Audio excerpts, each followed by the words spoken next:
I've been telling people online in various ways and in lectures that they should start fixing up the world by cleaning up their room. And I wanted to just elaborate on that a little bit before I get back to the lecture itself. So, as it's become this weird internet meme, you know, and it's a joke, and good, it's a joke. I'm really happy about the fact that so much of this has got like the leaven of humor in it. It's really important, because that's what stops things from degenerating into conflict, humor. And I was thinking about this idea of cleaning up your room in relationship to the mustard seed idea. And you see, the thing about cleaning up your room, this is also something I learned from Carl Jung and his studies on alchemy, because for Jung, when the alchemist was attempting to make the philosopher's stone, he was not only engaged in the transformation of the material world, but he was engaged in a process of self-transformation that occurred at the same time as the chemical transformation. So it was a psychological work in some sense. Let's say you want to sort out your room and beautify it, because the beauty is also important. And let's say that all you have is just a little room, like you're not rich, you're poor. And you don't have any power, that's another thing. But you've got your damn room, and you've got this space right in front of you, you know, that's a part of the cosmos that you can come to grips with. And you might think, well, what's there in front of you, right in front of you?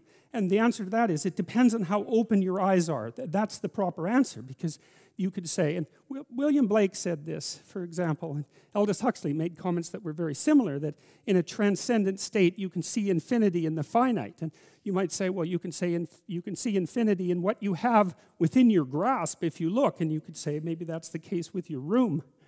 And so you want to clean up your room. Well, okay, how do you do that exactly? Well, a room is a place to sleep.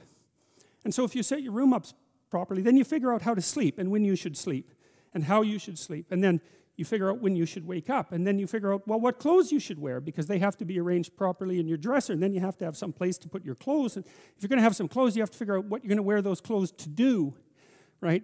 And then that means you have to figure out what you're going to do.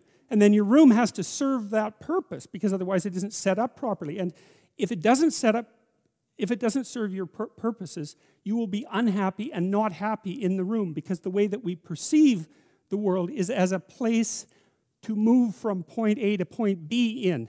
And then if the place that we're in facilitates that movement, then we're happy to be there. And if the place that we're in serves as an obstacle to that movement, then we're unhappy to be there. And so what it means to set up your room is that you have to have somewhere to go that's worthwhile, or you can't set up your room, and then your room has to be set up to facilitate that.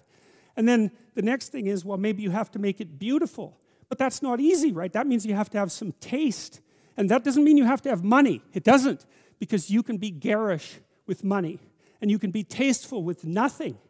All you need is taste, and taste beats money when it comes to beautifying things, you know. I mean, not that money is trivial, because it's not, but taste is crucial, and people who are very artistically oriented can make beautiful things out of virtually nothing. And not only that, the literature suggests that if you're going to make beautiful things, putting real constraints on what you allow yourself to do facilitates creativity instead of interfering with it.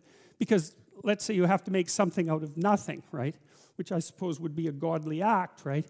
You have to make something out of nothing. You have to be creative in order to do that. And so then to beautify your room means that you also have to develop your capacity to be creative. And so then you can make your room shine.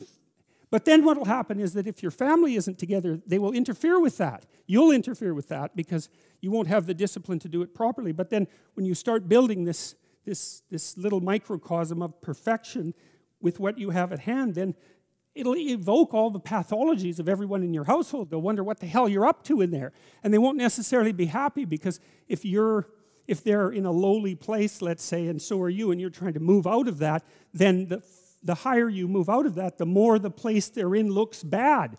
And you might say, well, what they should do is celebrate your victory over chaos and evil, but that isn't what will happen. What will happen instead is that they will attempt to pull you back down. They'll attempt to, and I mean, obviously all families don't do that, but all families do that to some degree, and some families do almost nothing but that. And so what that means is that if you're going to organize your room, then you're going to have to confront the devils in your house. And that's often a terrifying thing, because some of those devils have have lineages that go back many, many, many generations. And God only knows what you have to struggle with in order to overcome that. And so to sort yourself out and to fix up your room is a non-trivial matter, you know. And you can do that. You'll learn by doing that, and then maybe you'll learn enough by doing that so that you can fix up your family a little bit, and then having done that, you'll have enough character so that when you try to operate in the world at your job or maybe in the broader social spheres, that you'll be a force for good instead of harm, because you'll have learned some humility by noting just how difficult it was to put your damn room together, well, and yourself for that matter. And so you'll proceed cautiously with your eyes open towards the good.